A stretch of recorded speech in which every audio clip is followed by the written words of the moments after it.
Hey Orange County, this year we started out with the housing market very active as we headed into February, March. We had rates below 6% for the first time in 3 years. You were seeing multiple offers on a lot of properties, but since then, things are starting to slow down. It's taking longer to sell houses, more houses are having to do price reductions, and you're seeing buyers take a little bit more time deciding if they want to place an offer or not. So what's changed and how is this going to impact both buyers and sellers in Orange County moving forward?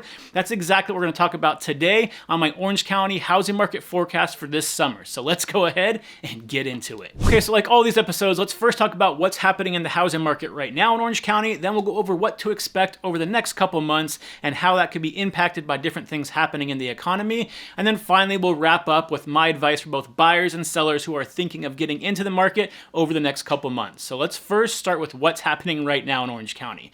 Now, if you look at all the numbers, they're actually eerily similar to almost exactly where we were last year. So we have a little less than 4,500 homes on the market in Orange County right now. That was almost the exact same as last year.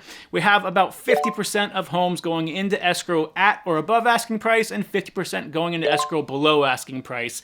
And the amount of time it's taking to get a house into escrow is a little over a month, which was about the same as it was last year. So looking at that, as well as the general trends that we typically see in Orange County during the summer months, there's a very good chance that we're going to see a very balanced housing market over the next couple months in Orange County, where neither sellers or buyers have significant leverage over each other. So when you're placing offers, you're going to be on very even playing fields. So when it comes to appreciation, that will probably mean that you're just not going to see a lot of appreciation over the next couple months in the Orange County housing market. There'll be some areas, as always, that you will see some. There'll be some that will actually have depreciation happening. But in general, you can expect a pretty stable market over the next couple months in Orange County. Now, what does a typical summer look like in Orange County? Well, usually you're going to see inventory continue to climb as we head through summer. There's going to be a lot of buyers that really start putting buying a home on the back burner because they're going on vacation with their kids, because school is out, they're going to the pool, they're going to hang out with family and friends at the beach.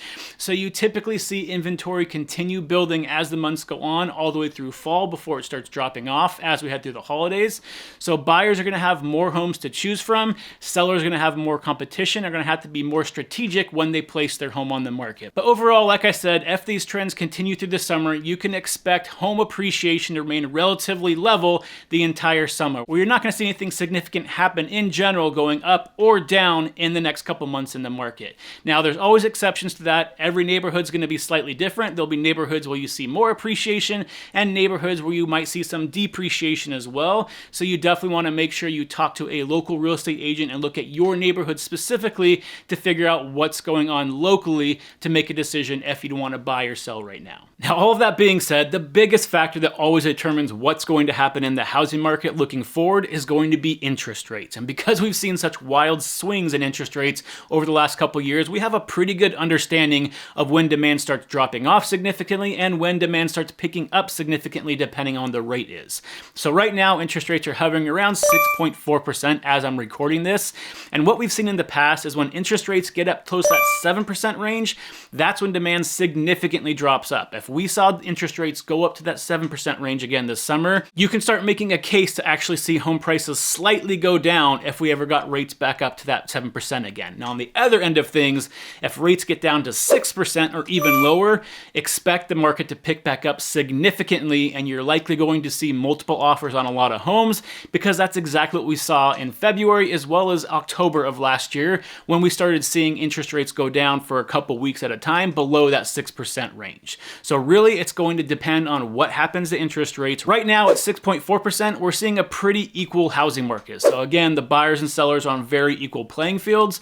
And so if they stay that range, again, expect you don't see much appreciation over the next couple months. However, if rates go down, you might see a little bit more appreciation. If rates go up, you're going to see less appreciation, which makes sense, but that's what you want to look at in terms of watching the housing market to figure out what rates are doing, because that's really dictating what is happening in the housing market more than anything else right now. Now, in terms of where rates might go this summer and what's impacting that the most, well, right now you have the Iran war as well as inflation are going to be the key drivers on what you can expect to see in interest rates over the next couple months. So let's talk about that real quick. So in late February, early March, right before the war broke out, we saw some of the lowest interest rates that we've seen in over 3 years, where rates were hovering under 6% for a small time frame.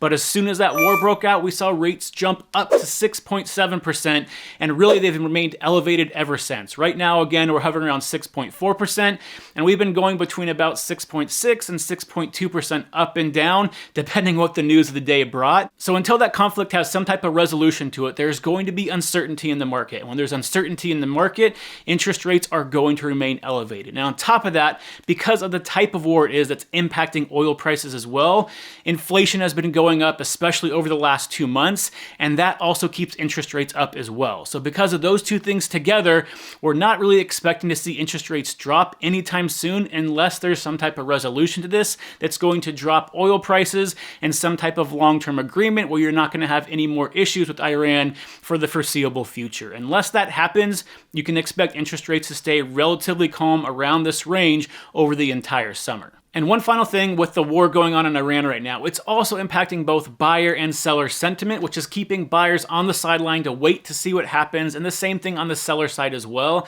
So it's impacting both buyers, sellers, and interest rates. So again, unless we see a resolution to that sometime soon, it's going to continue to highly impact the housing market until we actually get to that point. Even after we get to that point, understand that inflation is going to take a while to come down, so rates might drop a little bit, but don't expect them to drop below 6% again for the foreseeable future until we get inflation under control, as well as some type of resolution for the Iran war. Now let's go ahead and look at my advice for both buyers and sellers who are thinking of getting into the market over the next couple months. And let's start with buyers first. So buyers, the most obvious advantage for you right now is that over the next couple months, you should have more and more homes to choose from, which means you can take more and more time to find that perfect home, and the market is going to slow down and favor you a little bit more as we go through the rest of summer. On top of that, you'll be able to continue to ask for a little bit more from sellers in terms of repairs to the house, or possibly credits to help you with closing costs, or you can use some of that credit, which a lot of buyers don't know, to help buy down your interest rate to get a lower mortgage payment. So there's a lot of creative ways you can use that money to be able to set yourself up for success when you're trying to purchase a property. Now, the biggest thing to understand is that we are not in a buyer's market right now. There's still over half the homes on the market selling above asking price right now, which means that if you have a house that is move-in ready, good condition, and priced correctly, those homes can still get multiple offers on them in the first weekend, so you need to be prepared to act. Now, on the other hand, if you see a home that's been sitting on the market for months, maybe has done a few price reductions, those are the homes that you might be able to get a little bit better deal on if the seller is motivated to get it sold, because the competition is going to be a lot lower. So as always, you want to make sure that you approach every house as a unique opportunity, and then make a decision with your agent on the best route for placing an offer to maximize your benefit as you're trying to get into a new home. Okay, so now for the seller side. So the first thing you need to understand is you're gonna have more competition the farther the summer goes along. And because of that, you can't just throw a house on the market and expect it to sell. You need to do more prep than you've had to do in a while to make sure your house stands out above everybody else's. If your house is not move-in ready right now, it's time to take some time and go through and get your house as clean, organized as possible, possibly a new coat of paint, fixing those things that have been on the honey to-do list for a couple years now that haven't been fixed, to make sure that your home does stand out when you put it on the market. And then the second thing is you need to make sure that you price it correctly. An overpriced home in today's market is just going to sit there. Whether it's move-in ready or not, buyers have more time to look at the comparable sales.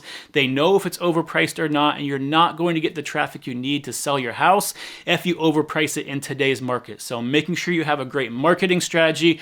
Understand that the price that you put your house on the market is not necessarily the price that it's going to sell for. The price you put on the market, I always tell sellers, is your marketing strategy, not what you're expecting to get for the house. You need to look at what's been selling recently, as well as what's currently on the market, so you can position yourself in a way that's going to maximize the amount of buyers coming into your house to get the most amount of eyeballs, the most amount of offers, and ultimately the best price for your house. So some of the basic things you should think about doing as a seller right now is if your house hasn't been painted recently, a fresh coat of paint is one of the easiest ways to make it look clean and new again. And then first impressions are everything. So making sure the front yard is freshly landscaped, you have new mulch in the yard, making sure that as buyers walk up to it, they're impressed by it, as well as when you take photos of the property, which in more than 90% of cases is the first time home buyers are going to see your house is online now. You need to make sure that those photos are looking as good as possible possible and really position your house above everybody else's on the market. So make sure you talk to a licensed real estate agent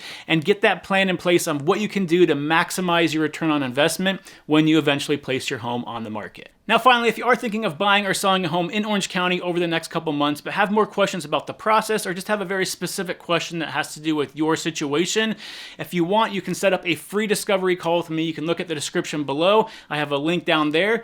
Takes less than 15 minutes, no pressure, but I answer any questions you might have just so you have some clarification on what your next move should be and if it is an actually good time for you to buy or sell a home based on your specific situation. So until next time, stay happy, stay healthy, and I'll see you on the next show. Bye, everybody.